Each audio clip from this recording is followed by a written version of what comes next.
नमस्कार। जागरूकता चैनल में आप सभी का एक बार से फिर से स्वागत है। आर्ट ऑफ लिविंग पे एक नया टॉपिक लेके आए हैं, सद्गुरु। सद्गुरु किसे कहते हैं ये अभी हमें जानना है, क्योंकि हमें पता है कि दुनिया में दो ही प्रकार के गुरु होते हैं। एक गुरु जो हमें भौतिक ज्ञान देता है, दुनियावी ज्ञान देता है। एक गुरु होता है जिसको हम सद्गुरु कहते हैं, वो हमें आध्यात्मिक ज्ञान यानी ईश्वर का ज्ञान देते हैं, आत्मा का ज्ञान देते हैं। तो जो ईश्वर का ज्ञान दे उसको हम सद्गुरु कह देते हैं, और जो हमें भौतिक ज्ञान दे यानी कि स्कूल में जो टीचर्स होते हैं या हम किसी से भी कुछ भी सीखते हैं, हम गुरु बना लेते हैं, उसको उस्ताद कह देते हैं। यानी सीखने का पर्पज़ जो होता है वो गुरु से ही शुरू होता है। गुरु सिखाता है और उसका जो शिष्य है वो सीखता चला जाता है। आज हम सद्गुरु की बात कर रहे हैं, क्योंकि हम सभी जानते हैं कि जो हमें गुरुओं ने पढ़ाया है वो दुनियावी तौर पे स्कूल में जाके वो सद्गुरु नहीं होते, क्योंकि उनके पास ईश्वर का ज्ञान नहीं होता। वो हमें इंग्लिश पढ़ा सकते हैं, मैथ्स पढ़ा सकते हैं, साइंस पढ़ा सकते हैं, सोशल स्टडी, हिंदी या अनेक सारे सब्जेक्ट्स होते हैं जो हमें पढ़ाते हैं, जिसका हमें वो ज्ञान देते हैं। वो ज्ञान हमारी भौतिक जीवन में हमारे लिए बहुत सारी उपयोगिता प्रदान करता है। हमें जो है एक किसी विषय पे अच्छा समझ हासिल हो जाती है, तो हम डॉक्टर बनते हैं, वकील बनते हैं, मजिस्ट्रेट जो भी बनते हैं वो हम दुनियावी गुरु के कारण बनते हैं। दुनियावी गुरु कहते हैं उनको जो भौतिक गुरु होते हैं, जिनको हम टीचर्स कहते हैं। टीचर्स को हम सद्गुरु नहीं कहते, क्योंकि उनके पास जो है वो सिर्फ और सिर्फ जो होता है दुनियावी ज्ञान होता है। और जो स्पिरिचुअल टीचर होते हैं जिसको हम कहते हैं सद्गुरु, सद्गुरु होता है ईश्वर के ज्ञान देने वाले को ही सद्गुरु कहा जा सकता है। अगर उसके पास ईश्वर का ज्ञान नहीं है और उसने नहीं दिया किसी को, तो उनको हम सद्गुरु नहीं कह सकते, क्योंकि सद्गुरु का मकसद ही ये होता है कि वो हमें ईश्वर का ज्ञान दे, हमें भक्ति के मार्ग पे, अच्छे मार्ग पे, धर्म के मार्ग पे आगे लेके जाए, ताकि हमारा जीवन सफल हो जाए। और सद्गुरु की आज हम चर्चा कर रहे हैं। सद्गुरु के लिए हमें पढ़ा है ग्रंथों के अंदर कि गुरुर ब्रह्मा, गुरुर विष्णु, गुरुर देवो महेश्वराय, गुरुर साक्षात परम ब्रह्म, तस्मै श्री गुरुवे नमः। ये हम श्लोक हमेशा बचपन से पढ़ रहे थे और हमारे जीवन में जबकि गुरु नहीं था, पर इसमें गुरु की बात को बता दिया गया है कि गुरु जो होता है वो संसार के से हटके होता है, हमें ईश्वर का ज्ञान दे के हमारा जीवन को भक्ति में बना देते हैं। और जो वैसे गुरु होते हैं, कई बार हम देखते हैं कि गुरु जो है कि बहुत सारे धर्म ग्रंथ पढ़ते हैं और फिर उन्होंने धर्म ग्रंथों से हमें समझाते हैं। उनको हम कथावाचक तो कह सकते हैं, लेकिन सद्गुरु का दर्जा नहीं दिया जाएगा, क्योंकि उनके पास भी ईश्वर का ज्ञान नहीं होता। वो भी सिर्फ किताबों से, ग्रंथों से पढ़ के ही हमें समझा देते हैं, और वो तो हम स्वयं भी पढ़ के समझ भी सकते हैं, उसमें तो कोई बड़ी बात नहीं होती। लेकिन हमारी बड़ी बात ये होती है कि हम किसी के पास जाते हैं, किसी गुरु के पास जाते हैं, तो हम एक सवाल करते हैं कि क्या आप ईश्वर को जानते हो, ईश्वर का ज्ञान आपके पास है? अगर वो कह देता है कि हाँ मेरे पास ईश्वर का ज्ञान है, मैं आपको भी दे सकता हूँ, तो उसी को हम सद्गुरु कहेंगे। और वो भी ज्ञान लेने के बाद, क्योंकि ज्ञान लेने के बाद ही मुझे ज्ञान को समझना होगा कि कोई मुझे ईश्वर के दर्शन करा रहा है, कहीं ऐसा तो नहीं है मुझे मूर्ख बना रहा है। मैं उसको पहले अच्छे से समझूं, परखूं, और फिर उसको परखने के बाद और मुझे लगने लगे कि ये गुरु जो मुझे ज्ञान दे रहा है ये बिल्कुल सही है।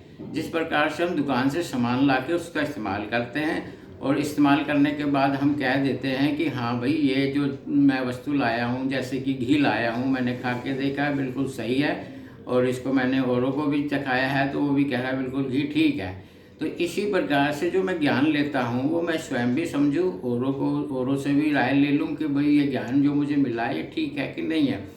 क्योंकि ज्ञान तो एक ही रहा है दुनिया के अंदर, ईश्वर का ज्ञान कोई अलग अलग नहीं रहा। देने वाले बदल सकते हैं लेकिन ज्ञान नहीं बदलता कभी भी। तो इसलिए ईश्वर के ज्ञान के लिए हमें ज़रूरी है सद्गुरु के पास जाना। जिनके पास गुरु है तो उनको, अपने गुरुओं को जाके आप पूछ सकते हो कि भाई मुझे अपने ईश्वर का ज्ञान चाहिए। अगर वो आपका ईश्वर का ज्ञान आपको देते तो दी बेस्ट है, इससे अच्छी और कोई बात ही नहीं है। कहीं से भी आपको प्राप्त हो, ऐसा नहीं कि पर्टिकुलर जगह ही आपको प्राप्त हो, कहीं से भी आपको प्राप्त हो ईश्वर का ज्ञान, और वो वहीं से ले लो, क्योंकि ज्ञान बहुत ज़रूरी है इसके अंदर। गुरु बनाने से पहले ज्ञान की परख करना बहुत ज़रूरी है। और ज्ञान का होना भी ज़रूरी है। इसीलिए हम किसी को भी सद्गुरु नहीं कह सकते, क्योंकि ज्ञान ही नहीं है तो सद्गुरु कैसे। अगर ज्ञान है और हम उसको प्राप्त कर लेते हैं तभी हम उसको कह सकते हैं कि ये हमारे सद्गुरु हैं, क्योंकि हमें इन्होंने ज्ञान भी दिया है और हमने इसको सोच समझ के इसको जीवन में अपनाया भी है। तो आज बस सद्गुरु पे इतना ही कहा जाएगा कि जीवन के अंदर अगर सद्गुरु आ जाते हैं, ईश्वर का ज्ञान दे देते हैं, तभी हमारा जीवन सफल हो सकता है। इसके अलावा अगर हम कुछ और उपाय कर रहे हों जीवन को सफल करने के लिए, आत्मा को कल्याण करने के लिए, तो और उपाय नहीं पूरे बैठते इसके अंदर। क्योंकि हमारे धर्म ग्रंथों में तो जो लिखी है बात कि गुरु उसी को बनाओ। जैसे विवेकानंद जी थे, उन्होंने भी बहुत सारे गुरु बनाए थे। उन्होंने, ठीक है वो गुरु थे, उन्होंने बस एक सवाल किया था कि आप ईश्वर को जानते हो। अगर कोई कह दे कि नहीं जानता तो इसका मतलब उसके पास ज्ञान नहीं है। अगर कोई कहता है, जब रामकृष्ण परमहंस जी के पास पहुँचे थे तो उन्होंने कहा था कि आप ईश्वर को जानते हो, देख सकते हो? तो उन्होंने कहा हाँ मैं जानता हूँ, देख सकता हूँ। आप कैसे देख सकते हो? जैसे मैं आपको देख सकता हूँ। तो उनके मन में जो जिज्ञासा और बढ़ी, तो क्या मुझे उनके दर्शन हो सकते हैं ईश्वर के, या मैं उनको जान सकता हूँ, ईश्वर को जान सकता हूँ, ईश्वर का ज्ञान मुझे प्राप्त हो सकता है? तो उन्होंने कहा क्यों नहीं, क्योंकि मेरे पास है, जो चीज़ मेरे पास है मैं आपको दे सकता हूँ। तो उन्होंने फिर उनको ईश्वर का ज्ञान कराया। तब उन्होंने रामकृष्ण परमहंस जी को अपना गुरु धारण किया। तो इसी प्रकार से हम भी संसार के अंदर गुरु की तलाश में रहते हैं, और यही सवाल हमें करना चाहिए कहीं भी जाके कि अब ईश्वर का ज्ञान आपके पास है तो मुझे दे दो। अगर मेरे पास आ जाएगा, मुझे तसल्ली हो जाएगी, मुझे यकीन हो जाएगा, तो मैं गुरु धारण करूँगा। अदरवाइज़ मैं कहीं और दे लेगा। जिस प्रकार से सामान लेने जाते हैं दुकान पे, अगर वो सामान ना मिले तो हम दूसरी दुकान पे चले जाते हैं। लेकिन हमें जब तक सामान ना मिले, जब तक हम दुकानों पे ट्राई करते रहते हैं, तो सामान मिलने के बाद फिर ट्राई करने की आवश्यकता ही नहीं होती, क्योंकि हम जिस दुकान से गए वहाँ से हम सामान ले आए और ला के फिर इस्तेमाल भी करके देख लिया।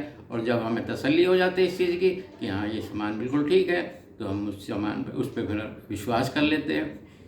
तो हाँ, सद्गुरु के लिए बस इतना ही। सभी के जीवन में सद्गुरु का होना बहुत आवश्यक होता है, क्योंकि सद्गुरु के लिए जब हमने इतनी बड़ी श्लोक देखे हैं कि भगवान राम थे, उन्होंने वशिष्ठ जी से ज्ञान प्राप्त किया।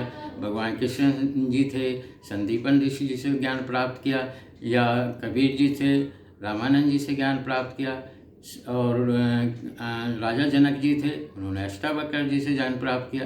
क्योंकि ज्ञान प्राप्त करना अनिवार्य है, इसमें कोई ऑप्शन नहीं है। जब तक हम ईश्वर को अपनी आंखों से नहीं देख लेते, उनको कैसे धारण करेंगे?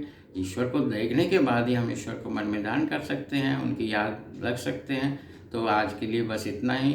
बस यही आपसे आशा है कि आप सभी के जीवन में सद्गुरु हो आ जाएं और आपको ये सही मार्ग मिले, और सही मार्ग मिल के ही आपका जीवन जो है बहुत सुंदर भी बन जाए, और सुंदर जीवन के बाद में आपके जीवन को सफलता भी मिले। आज के लिए बस इतना ही।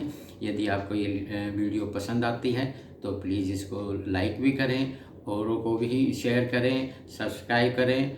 और आपके प्यार से ही, आपके आशीर्वाद से ही हमारा ये चैनल चल रहा है। ये सभी का चैनल है, और सबको ही सब प्रकार की खुशियाँ प्राप्त हो, सभी को जीवन में वो सारी चीज़ें प्राप्त हो जो उन्हें चाहिए। आज के लिए बस इतना ही। धन्यवाद, नमस्कार।